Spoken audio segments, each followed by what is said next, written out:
extent. Anyhow, good evening. I think all of us made a wonderful choice on this rainy Friday evening in New York City. And for those of you who didn't know, hesitated, I think by now they're sure that that was really a right choice.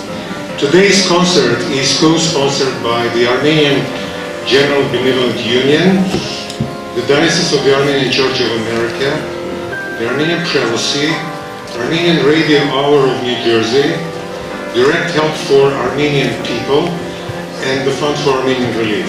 We thank them all for this beautiful celebration of the master pianist Sean Arzruni and his unique art of music. Most of us know Sean Arzruni as a master pianist, and indeed, if you Google him, you will find multiple pages of the history of his performance. There is a picture, a unique photo on the booklet that you have at the back cover, when he, in 1966, he's receiving an award from AGBU.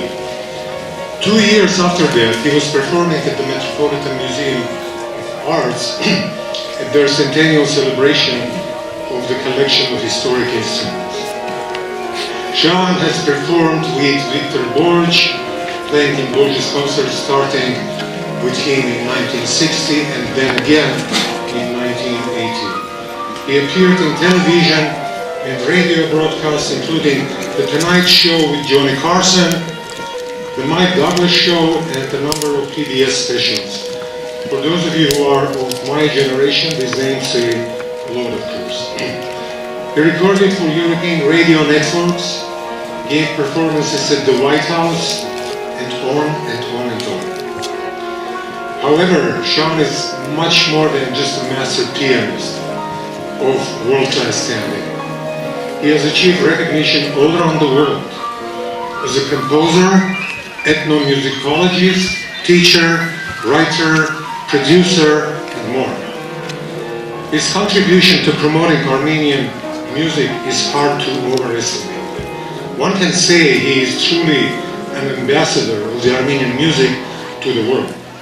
He recorded the anthology of Armenian piano music and produced multiple disc sets of instrumental and vocal Armenian music. He organized symposia and wrote scholarly papers for Harvard, Michigan University, Columbia, New York University, and many others. He hosted multiple radio programs on PBS and BBC for many years, and he did much more. With all these talents, for those of you who know Sean, he's an extremely generous man, a benefactor in his unique own way. In recent years, for example, he has been touring the provinces of Armenia and Artsakh, organizing master classes and trying to identify the best musical talents in the remote villages of Armenia and Arzruni. As a matter of fact, he is getting prepared to do it again. As in his own words, Armenia gives birth to musical talents like no other country in the world. Moreover, he is touring about the United States, introducing the music of Armenia. Last year, for example, he gave a performance in Milwaukee, Wisconsin, introducing the magic music of Komitas, Alan Govanes, and Toran Khachaturian. When the local journalist asked him, "What do you tell non-Armenians to encourage them to listen to your music?" Sean said the following. I'm going to quote it because you know how well he speaks about that. "Just expose yourself to their music. Khachaturian's music is fetching, easy to love. There is an energy that is infectious.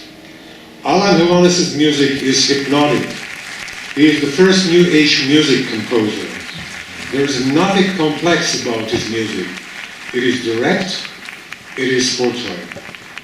Komitas requires dedication. It is so sparse. You have to listen to it with concentration, dedication, and empathy. Komitas is the mother of all Armenian music. you need to penetrate Komitas in order to enjoy the rest of the Armenian music.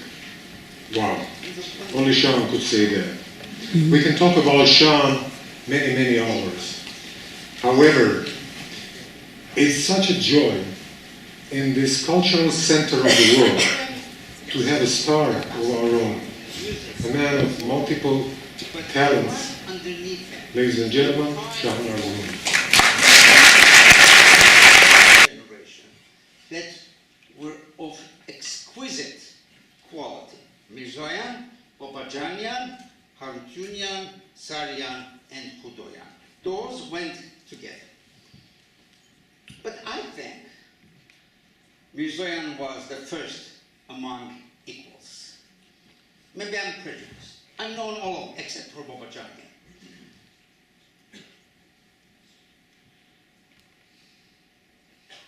Mirzoyan did not compose that many pieces, but whatever he composed was of highest quality. The reason he didn't compose that much was because he was the general secretary of the Armenian Composers Union, and he had a lot of administrative duties. One of them, the most important perhaps, was to represent Soviet Armenia at the time in Moscow, and to make sure that the interest of the Armenian music was taken care of by the Soviets. He also had an artist colony in Armenia called Dilijan, where all kinds of people, not only Armenians, but Soviet people and world composers like Britain would go during the summer and spend time. One summer, a French publisher, music publisher, Alphonse Leduc, visited him, and they were chatting and having polite conversation. And Leduc asked Mirzoyan if he would compose a piece they could publish. Mirzoyan said, "Of course, I'll be honored," and all of that. And Mr. Leduc left, and Mr. Mirzoyan forgot about it completely. He paid no attention. 2 years later, Mr. Leduc sent a telegram and said, "What happened to the composition you promised? We haven't received it yet. We are waiting eagerly."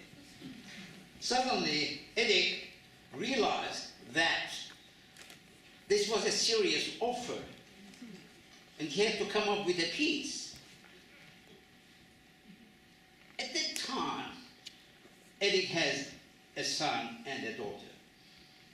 The daughter's daughter, Maryam, was in her grandfather's house and was dancing. There was a chair, and she was just turning around the chair.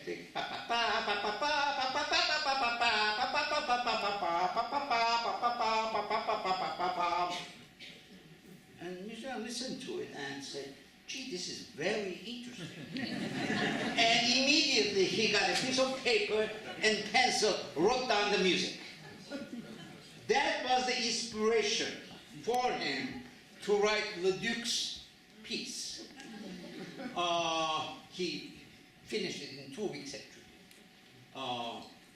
Anyway, I'm going to play that for you, the whole thing. It's not that long. And there are 6 separate parts to it.